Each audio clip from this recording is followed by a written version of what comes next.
Hi, ఇప్పుడు aptitude అనే subject గురించి ఈ క్లాస్లో మనం డిస్కస్ చేద్దాం. ఈ ఆప్ట్యూడ్ అనేది రైల్వే ఎగ్జామ్స్ అంటే group D and NTPC exams, IBPS rural banks లేదా స్టేట్ బ్యాంక్స్ లాంటి క్లర్క్ అండ్ పీఓ ఎగ్జామ్స్ కానీ, స్టాఫ్ సెలక్షన్ ఎగ్జామ్స్ కానీ ఇది చాలా కీలకం అన్నమాట. ఈ aptitude, numerical ability and reasoning అనేవి చాలా ఇంపార్టెంట్. వీటిలో మనకి సపోజు బ్యాంకింగ్ ఎగ్జామ్స్కి చూస్తే లేదా ఈ రైల్వే ఎగ్జామ్స్ చూస్తే దాదాపు 40 to 8 క్వశ్చన్స్ వరకు వీటి నుంచే రావడం జరుగుతుంది. ఓకే, ఈ ఆప్ట్యూడ్ నుంచి 40 క్వశ్చన్స్, రీజనింగ్ నుంచి 40 క్వశ్చన్స్ అలా వస్తాయన్నమాట. వీటిలో మనకి టాపిక్స్ ఆప్ట్యూడ్లో time and work, time and distance, percentages, interest, అదేవిధంగా నంబర్ సిస్టమ్స్ ఇలా ఉంటాయన్నమాట.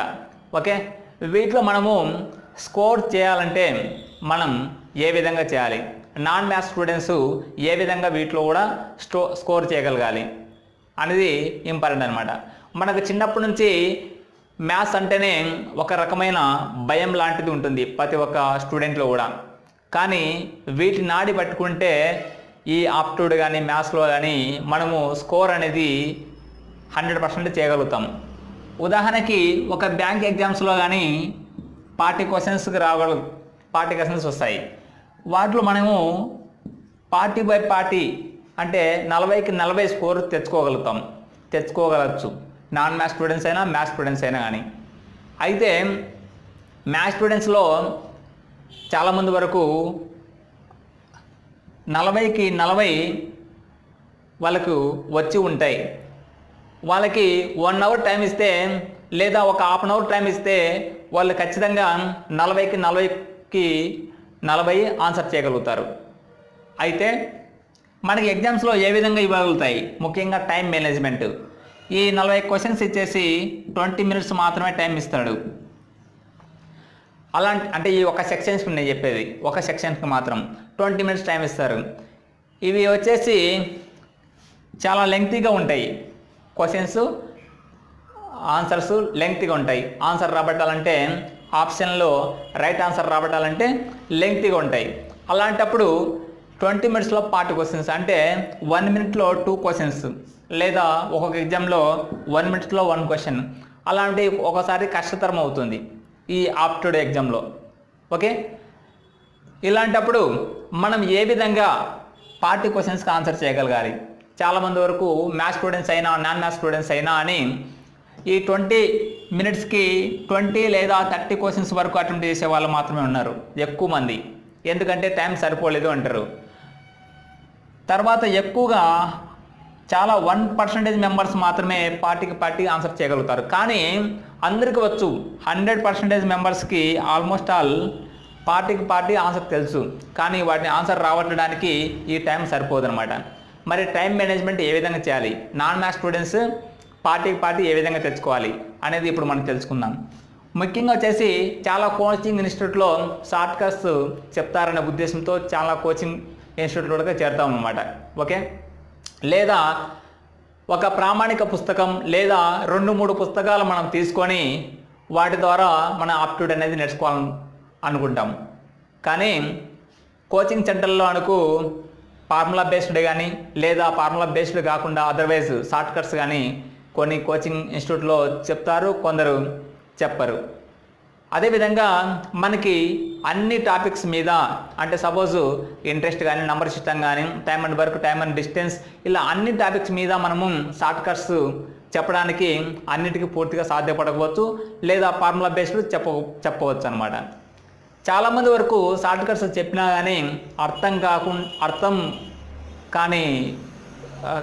కాని పరంగా కొన్ని కోచింగ్ సెంటర్లో చెప్పడం వలన, అదేవిధంగా టైం మేనేజ్మెంట్ లేకపోవడం వలన చాలామంది కోచింగ్ సెంటర్లో ఉన్నా కానీ ఆన్సర్ చేయడానికి కొంచెం కష్టం అవుతుందన్నమాట. ఇప్పుడు అదేవిధంగా కొన్ని పుస్తకాలు ఉన్నాయి, వాటిలో షార్ట్ కట్స్ అనేది ఏముండవు, డైరెక్ట్ ఫార్ములా బేస్డ్ ఉంటాయి. అవి అర్థం కాకపోవచ్చు, అర్థమవుతాయి కానీ ఈ 20 minutesలో అనేది ఆన్సర్ చేయలేం. ఇప్పుడు మనం వీటి ద్వారా మనము కంపల్సరీ 40/40 తెచ్చుకోవాలంటే ముఖ్యంగా ఫస్ట్ ఉండాల్సిన ఈ 20 minutesలో చేయాలంటే ఫస్ట్ షార్ట్ కట్స్ ఒక టాపిక్ తీసుకొని ఆ టాపిక్కి షార్ట్ కట్ ఏమైనా ఉందా అనేది, షార్ట్ కట్స్ ఏమైనా ఉన్నాయో అనేది మనం గమనించాలి. షార్ట్ కట్స్లో మనం ఆన్సర్ చేయగలగాలి. ఇలా లెంగ్తీగా ఉంటే మనకి టైం అనేది సరిపోదన్నమాట. అట్లా షార్ట్ కట్స్లో ఉన్నప్పుడు కొంతన్న సమయం ఆదా అవుతుంది. అలా 10 టాపిక్కి 2 or 3 వరకు కొన్ని షార్ట్ కట్స్ ఉంటాయి, లేదా ఫార్ములా బేస్డ్ ఉంటాయి. ఆ విధంగా మనకి ఏ విధంగా మనకు ఉపయోగపడితే, కొంతమందికి ఫార్ములా బేస్డ్ చేయడమే ఇష్టం, కొంతమందికి షార్ట్ కట్స్ ద్వారా పోవడం కూడా ఇష్టం. ఏ విధంగా అయితే మనకి త్వరగా కంప్లీట్ చేయగలుగుతామో ఆ విధంగా చేయాలి. నెక్స్ట్ వచ్చేసి రెండో పాయింట్ ప్రాక్టీస్. ఈ ప్రాక్టీస్ అనేది చాలా ఇంపార్టెంట్. షార్ట్ కట్స్ అన్నీ తెలిసినా కానీ ప్రాక్టీస్ లేకపోతే ఆన్సర్ చేయలేం, ఆ సమయానికి ఆన్సర్ చేయలేం. కాబట్టి మనం షార్ట్ కట్స్ ఉన్నాయా లేదా, షార్ట్ కట్స్ ఫాలో అవుతామో లేదంటే ఫార్ములా బేస్డ్ ఫాలో అవుతామో అది మన ఇష్టం. ప్రాక్టీస్ అనేది కంపల్సరీ ఉండాలి. ఈ ఆప్టిట్యూడ్ ఆర్ మ్యాథ్స్ ఆర్ రీజనింగ్లో వచ్చేసి వీటిలో కంపల్సరీ ప్రాక్టీస్ అనేది చాలా ఇంపార్టెంట్. ఎగ్జామ్కి ఒక 10 days ముందు మనము ఆన్లైన్ ఎగ్జామ్స్ రాయడం కానీ, లేదంటే మనమే ఒక మాక్ టెస్ట్ని కండక్ట్ చేసుకోవడం ద్వారా కానీ మనము కంపల్సరీ ఈ స్కోర్ అనేది అన్ని క్వశ్చన్స్కి అటెంప్ట్ చేయగలుగుతాం. చాలామంది వరకు ఎగ్జామ్స్ రాసి బయటకు వచ్చిన తర్వాత టైం సరిపోలేదు అనేది ఉంటుందన్నమాట. ఎందుకంటే ఆన్సర్ వచ్చి ఉంటాయి కానీ టైం సరిపోయి ఉండదు.